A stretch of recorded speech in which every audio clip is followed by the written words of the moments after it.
그런 발제문을 제가 받았을 때 그런 글을 봤어요. 최고의 실력은 성경과 예수를 얼마나 깊이 알고 제대로 전하느냐이라는 그런 글을 제가 보았는데, 이제 제자화를 진행하면 진행할수록 어떻게 보면 나의 제자가 또 어떤 제자를 낳고, 이게 어떻게 보면 주된 그런 미셔널 처치에서 이제 가서 제자화하는 것에 주된 그건데, 제자화 시킨 사람 어떻게 보면 초신자잖아요. 그런 사람을 이제 세우기 위해서 어떻게 보면 그 실력, 아까 말씀하신 성경과 예수를 깊이 알고 제대로 전하기 위해서 내가 알아야 되잖아요. 그거를 이제 함께 나누는 거에 대해서 어떻게 진행이 되는지, 그 사람은 초신자니까 전하고 싶어도 제대로 알고 있지는 않잖아요. 어떻게 보면은 부분적으로, 우리 다 부분적으로 알고 있지만 그분은 어떻게 보면은 더 그런 분이잖아요. 그런 분들이 또 제자화를 하기 위해서 어떻게 이루어지고 있는지 그게 조금 궁금합니다. 성경은 먼저 된 자가 나중되고 나중된 자가 먼저 된다고 그러잖아요. 근데 사실 초신자가 훨씬 더 제자화하기도 쉽고, 초신자가 훨씬 더 어디 나가서 전도하고 그 본인이 스스로 자발적 사역하기가 굉장히 쉽고 빠른 거를 저는 7년 동안 경험해왔어요. 예를 하나만 들어볼게요. 제자화의 교보제 책, 그거를 새신자는요 성경 66권을 다룰 때 그대로 받아들여서 창세기부터 계시록까지 함께 읽어요.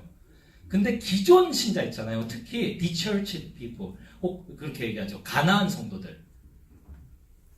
아유, 성경은 목사님이 읽으셔야죠. 이 입장이 강해요. 저는 큐티하면 되지 않을까요?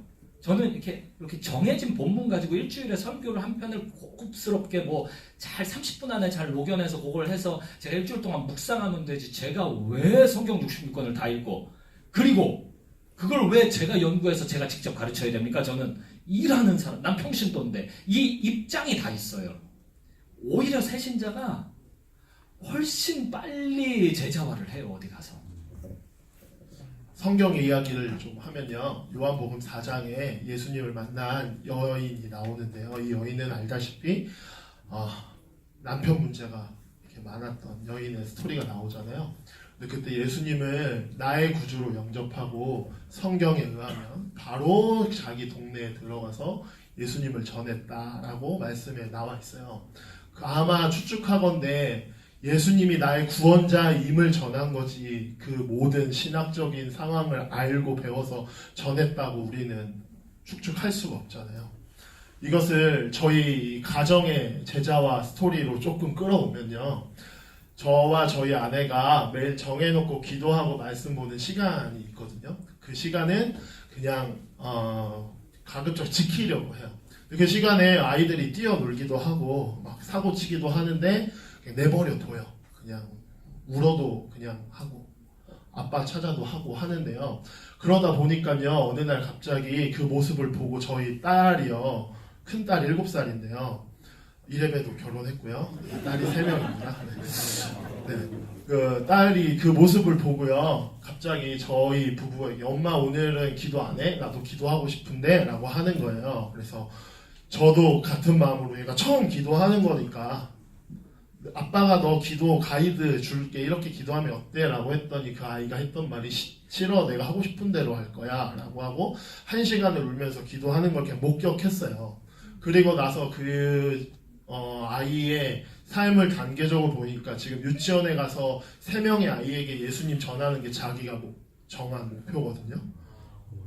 제가 그 유치원에 가서 할 수 없는 일을 이제 얘가 하는 거죠. 얘가 예수님에 대해서 신학적으로 성경적으로 통달했다고 저는 추측할 수 없어요.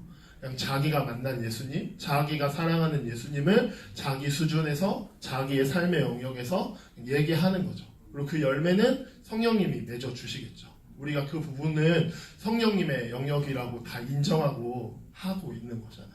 저도 한마디 더 할게요. 지금 따님 얘기하니까 저도 예화가 지금 떠올랐는데요. 저희가 그 무슨 선교사님이 뭐 이렇게 강의하시는 자리에 가족이 같이 간 적이 있었거든요. 근데 이 선교사님이 제가 듣기에 너무 말이 안 되는 소리를 하시는 거예요.